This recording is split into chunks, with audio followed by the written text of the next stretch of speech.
ሰላም ሰላም ሰላም። ይህ የአምስተኛ ክፍል ሂሳብ ትምህርት ነው እና በማሜ ማትስ ዩቲዩብ ቻናል ከምናስተላልፋቸው ውስጥ በጥቂቱ ሳሳይ ምዕራፍ 3ን ለምሳሌ እንዲህ እናየዋለን። ስለ ፐርሰንት ሲገለጽ አሁን ፐርሰንት ይላል ምዕራፍ 3 ላይ። ፐርሰንት ምንድን ነው?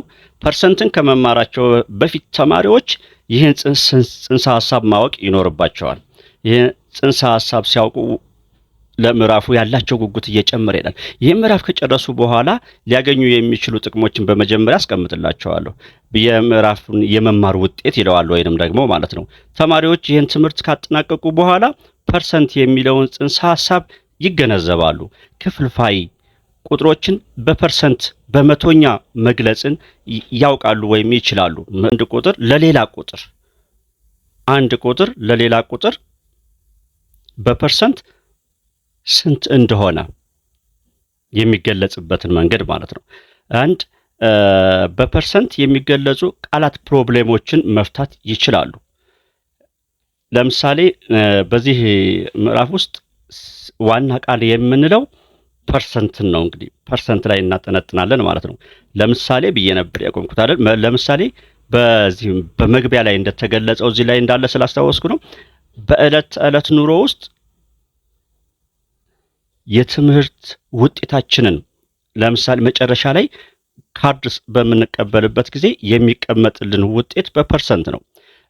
አንድ ከእቅድ አንጻር እቅድን ስናከናውን የተከናወነ ያልተከናወነ፣ ወለድ፣ የዋጋ መናርን እና የተሰራ ያልተሰራ የሚለውን በፐርሰንት ስናስቀምጥ ወይም በፐርሰንት እንገልጻለን።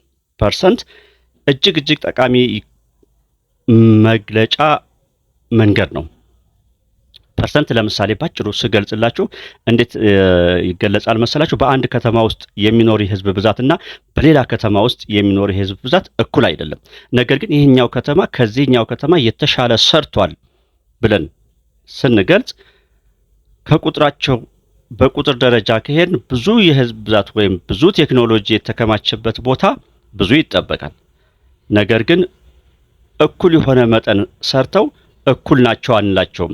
ከብዛታቸው ከንቃታቸው አንጻር ምናልባትም ይሄንኛው አነስ ያለ ስራ ከሰራው አንጻር ያነሱ ሊሆኑ ይችላሉ። ይሄን ስላችሁ አንድ ጥሩ ነገር ባሳይ፣ እዚህ ጋር ለምሳሌ 50 ተማሪዎች አሉ እንበል።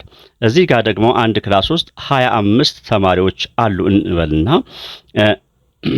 በዚህ 25 ተማሪዎች ባሉበት ክፍል ውስጥ አንድ ተማሪ ልዩ የሆነ ውጤት ቢያስመዘግብ 100% ሁሉንም ትምህርት ቢያመጣና በዚህኛው ክፍል ደግሞ ሁለት ተማሪዎች ልዩ የሆነ 100% ውጤት ቢያስመዘግብ ይሄኛው ክላስ የተሻለ ነው ከዚህኛው ክላስ አንልም። ምክንያቱም በፐርሰንት አንጻር ስናያቸው ይህ ኮንሰንትሬሽኑ ወይም የተማሪው መጠን ወይም ብዛት 25 ተማሪዎች ከ25 ተማሪዎች ብዛት አንጻር አንድ ተማሪ አበርክቷል ይህ ክላስ ማለት ነው። ይሄንኛው ደግሞ 50 ተማሪዎች ስላሉት ሁለት ተማሪዎች ቢገኙበት በውስጡ ከቁጥር አንጻር በቁጥር በተነጥል አንጻር ስንገልጽ የስ እዚህ ክላስ ውስጥ ብዙ ተማሪዎች ተገኝተዋል ወይም ከዚህኛው የበለጠ ተገኝቷል እንላለን። ነገር ግን በአፈጻጸም አንጻር በፐርሰንት በምንገልጽበት ጊዜ ግን እኩል ናቸው ብለን የምናስበው የሚለውን ያሳይልናል። ፐርሰንትን በምንገልጽበት ጽንሰ ሐሳቡ እንደዚህ ነው ልጆች። ይኸውላችሁ እዚህ ጋር የምትመለከቷቸው ካሬዎች እዚህ ውስጥ 100 ካሬዎች አሉ። ትናንሾቹ ካሬዎች ማለት ነው። እዚህ ውስጥም እንደምትመለከቱት እዚህም ውስጥ እንደምትመለከቱና በዚህ ውስጥ የተቀባው መጠን ብትቆጥሩና በዚህ ውስጥ የተቀባውን መጠን በዚህ ውስጥ የተቀባውን መጠን ብትቆጥሩ እዚህ ጋር ያሉት 5 ናቸው። ስለዚህ 5 ተሰርቷል እንላለን። በክፍልፋይ እንደተማርነው 5 ስንተኛ ከመቶ ማለት ነው። 5 ከመቶ። እዚህ ጋር ደግሞ ብንመለከት 25 አለ። እዚህ ጋር ደግሞ 25 ከመቶ አለን። 25 እዚህ ጋር ደግሞ ብንመለከት 10 20 30 40 50 ከመቶ እንላለን ማለት ነው። 50 መቶኛ። በጣም ጥሩ። ስለዚህ እያንዳንዱ 5 መቶኛ፣ 25 መቶኛ፣ 50 መቶኛ ብለን እንገልጻቸዋለን።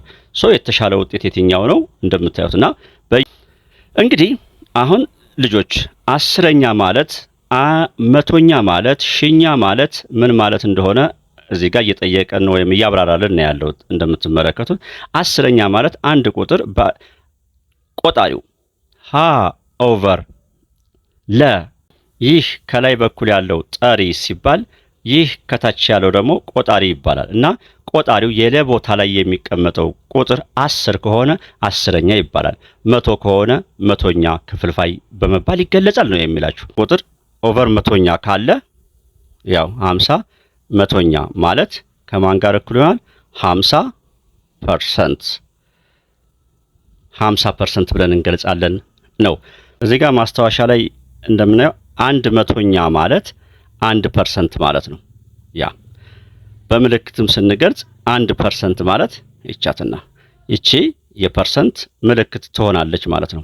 በዚህ መሰረት እዚህ ጋር እንደምትመለከቱት 0.47ን በክፍልፋይ እና በፐርሰንት ግለጹ ይላል። 0.47 በክፍልፋይ ስንገልጸው 0.47 ማለት እቺ ፖይንት አንድ ሁለቴ መዝለል ስላለባት 47 ሁለቴ ዘላ ከሄደች በኋላ 47 ይሆናል። ሶ 20 ይኖረናል ማለት ነው ከታች። ይሄ ማለት 47 መቶኛ ማለት ነው። 47 መቶኛ ማለት ደግሞ 47% ማለት ነው። አሁን ልጨርስ ነው። እዚህ ጋር የተሰሩ አሉ። እነዚህን ያው እነዚህ አሁን እዚህ ኤክሰርሳይሱ ላይ ላሳያችሁና የዛሬውን ጨርሳለሁ። እንመልከት። እነዚህን በአስርዮሽ የተገለጹ ቁጥሮች ወደ ፐርሰንት ስንገልጻቸው ሀለ እያንዳንዳቸው አንዳንድ ትምህርት ያስተምራሉ። ተመልከቱ እዚህ ጋር 0.22 ማለት ወደ ክፍልፋይ ስንቀይረው 22 ስንተኛ? መቶኛ። ስለዚህም 22% ይሆናል። ኦኬ አሁን ግን እዚህ ጋር ተመልከቱ 3.4 ማለት ይቺ ነጥብ ለመውጣት አንዴ ብቻ መዝለል ስለሚበቃት 34 ቶንና ከታች 10 ማለት 10 ማለት ነው። 34 አስረኛ ሆነ። ነገር ግን የተጠየቅነው ጥያቄ በክፍልፋይ ማስቀመጥን ሳይሆን በፐርሰንት መግለጽን ስለሆነ ቆጣሪው ከታች ያለው ደግሞ 100 መሆን አለበት ማለት ነው ፐርሰንት ለማለት እና ምን ይጎላታል? እቺ አሁን እቺ 10 100 መሆን አለባት። ስለዚህ ሲባዛ በ10 እንግዲያውስ ይቺም ከላይ ያለችዋን ሲባዛ በ10 እናደርጋታለን። ምን ሆነ ታዲያ? 34 በ10 ሲባዛ 340 መቶኛ እና መልሳችን 340% ይሆናል ማለት ነው።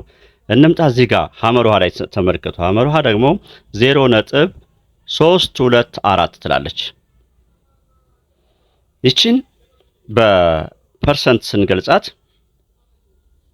ተመልከቱ። እዚህ ጋር ደግሞ 0.324 ማለት ይቺ ነጥብ 1 2 3 ለመውጣት 3 መዝለል አለባት። 3 ከዘለለች ደግሞ ከታች ኦቨር አንድ አድርገን 30 ማለትም 1000 ሊሆን ነው።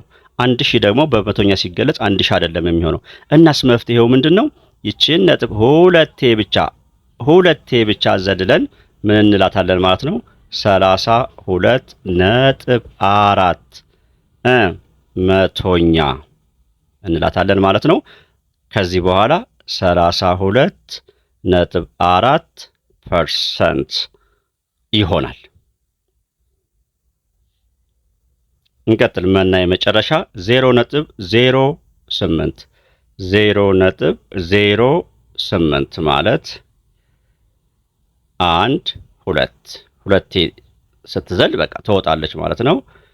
8 2 ስለዘለለች 8 መቶኛ ማለት 8% ሆነ። አንዲት እስኪ ልጠይቃችሁ ነው። እንደዚህ ቢሆን ለምሳሌ 0.4 ቢሆን እስኪችን እናንተ መልስ ላይ ያስቀምጡ፣ በፐርሰንት ግለጿት። ቴንክ ዩ